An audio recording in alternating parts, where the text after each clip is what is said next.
Welcome back to Fast Market here on the TD Ameritrade Network. Let's bring in our next guest for our cash tag segment, and that's going to be Landon Swan, the co-founder at LikeFolio. Welcome back to the show, Landon. Hey, Tom. Good to be here. Good to see you again. We've got a couple of upgrades in CCL today. RCL price target hike, NCLH price target hike. I look at these. After the moves, a lot of these stocks, the cruise stocks, have made recently. I'm like, hey, why weren't they looking at LikeFolio's data a few months ago? Maybe they could have taken advantage of some of these moves, but are a lot of these analysts that are coming out, cheerleading this sector now, maybe late to the game where, hey, maybe they'll miss the boat in the end, Landon? That pun intended. I like that. You know what? Yeah, we were, the data was fairly bullish on these companies last quarter. In fact, when we looked at just the web data for Royal Caribbean, it was up plus 47% on a year-over-year basis last quarter. Now it's about negative 2% year-over-year. So it's kind of lost its theme. And again, that's year-over-year, so it's not just seasonality. I know more people book in the summer, but yeah, it was more of a last quarter play for us. And when you look at all of them, actually they're all they have high levels of consumer happiness, about 80% on the happiness level. And Royal Caribbean is the winner of the three. They're kind of like the middle of the Goldilocks tale, right? I mean, you've got Carnival is sort of the value play, and a little bit more, I guess, of a party crowd, and Norwegian is higher end, a little bit more luxury, and Royal Caribbean tries to mix the two, and you can kind of go in either direction if you book on one of their ships. You can get the more expensive rooms and stay classy, or you can have a lot of fun and do it cheaply. So they're kind of in that middle zone, and we're actually seeing that they're performing the best of the three, only losing about 4% purchase intent on a year-over-year basis. Again, this is year-over-year. Last quarter was much, much stronger. So they've kind of made a nice little run-up, and now they're, I guess you could say, stalling out a little bit. And when we look at some of the consumer trends that are backing this, you can kind of see why it's starting to slow down. I mean, we've got almost every travel trend is down on a year-over-year basis. The only one that's not is international travel. It's up, but booking a cruise is the next best thing. It's only down about 2%, and the rest of them are down a lot. If you're talking about booking a hotel or taking a trip, that kind of thing. So they are, booking a cruise is down a little bit. It's doing the best of the travel mentions, right behind internet, if you exclude international travel, that is.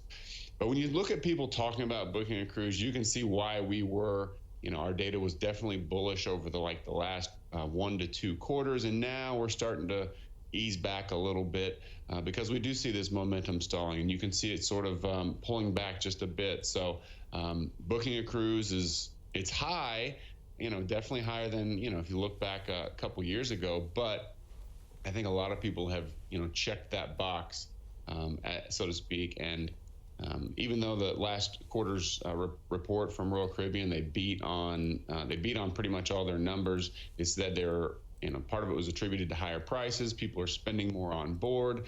They also increased their guidance as consumers continue to prioritize experiences. So we're seeing that, but we're also seeing a little bit of a slowdown. So in my opinion, I think if you were invested 3-6 months ago, might be a good time to take your profits right now.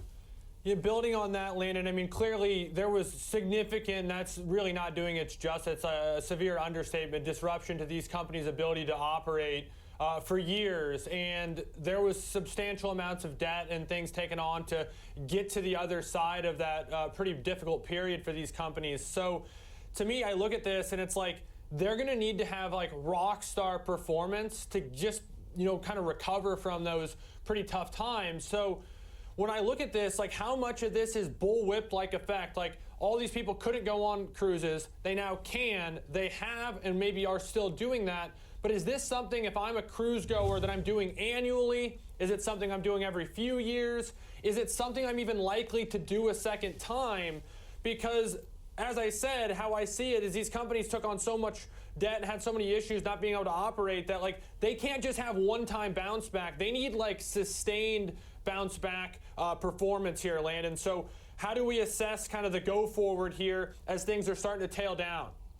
Sure, I agree 100%.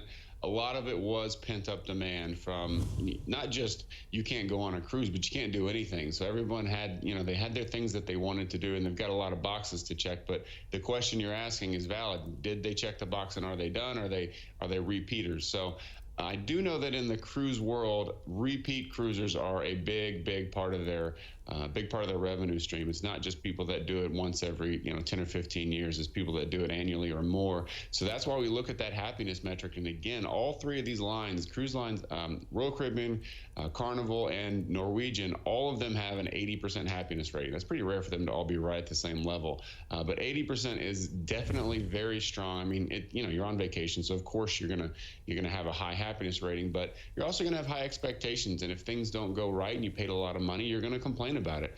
So the fact that all three of them are sitting at 80% happiness tells me that they're probably going to be able to retain these customers and get them to come back for another go at it. So I'm not worried about this being too much of a one-time bullwhip effect of the pent-up demand. I think that they just had a time where it was paused and you couldn't do it, and so they're getting a little bit of an extra surge right now, but I don't think that they're going to fall off a cliff after this.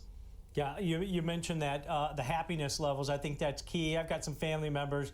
They're cruise crazy. They go on one or two a year. I don't get it, but they love it. And they're repeat customers. I think that's key for this industry. But Landon, when you look at some of the aspects of cruising that have started to expand, where their margins are getting better, like excursions, and you pay a la carte now instead of just like an all package thing, that's where they make a lot of high margins. Is that continuing to kind of drive these stocks where you might say, hey, a pullback's warranted, but we might not see it? Yeah, absolutely. And just like I mentioned, they did talk about that on their last call, how people are spending more on board. So now it's kind of a two-tiered thing. It used to be just, whatever the price is, get the people in, and maybe they'll pay a little bit more for this or that, but not a big deal. But now if you lower the prices just a little bit, pull people in, and you have all these a la carte extra expenses you can upgrade here and there, you can actually get a bigger number on the end of the cruise. So I think it's obviously that's what they're trying to do. They're trying to explore all the ways to maximize revenue per customer, and then it's a balancing act between having a low enough price to get them in the door or on the ship, so to speak, and then but still being able to have some room to upcharge and create some additional benefits. So if I'm an investor in one of these three companies, I'd pick Royal Caribbean first of all. Of the three, I think they're the strongest, even though their stock has been on an incredible run. But I am encouraged by the fact that A, that Royal Caribbean is the best of the three, like I said, but then B, also